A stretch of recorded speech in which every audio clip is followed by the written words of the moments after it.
Un diumenge com avui, ara fa 20 anys, tot just acabada la festa de la tardor, uns joves del nostre poble varen decidir plantar una tenda de campanya a la plaça Barcelona, davant la que fou la casa consistorial.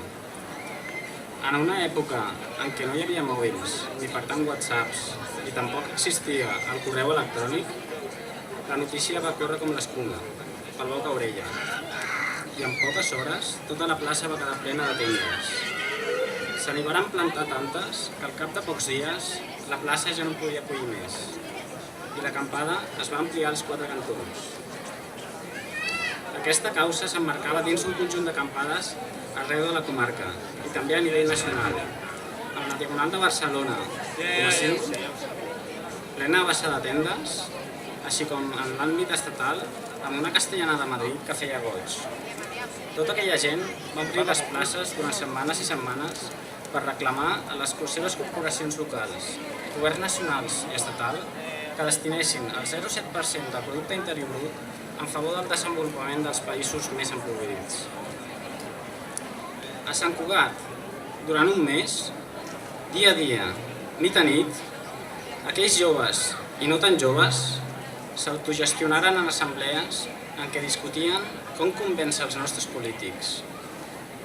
També programaren originals campanyes per sensibilitzar la població santcugatenca de la necessitat que el nostre municipi fes efectiu el compromís, que havia adoptat el consistori mesos abans, de destinar el 0,7% dels recursos propis als països més empobrits. Després d'un mes de llargues nits de discussions i d'intenses negociacions, el govern municipal, aleshores presidit pel senyor Joan Aymeric, va aprovar el desplegament del 0,7% dels recursos propis a projectes de cooperació internacional basats en la transformació social i no en l'assistencialisme.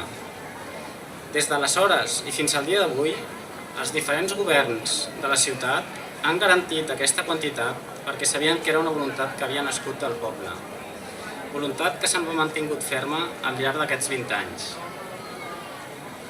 Aquella causa era noble, com tantes altres, perquè naixia del desig que tothom, també els de casa nostra, poguéssim disposar d'allò mínim essencial que necessitem per tenir cobertes les necessitats més bàsiques.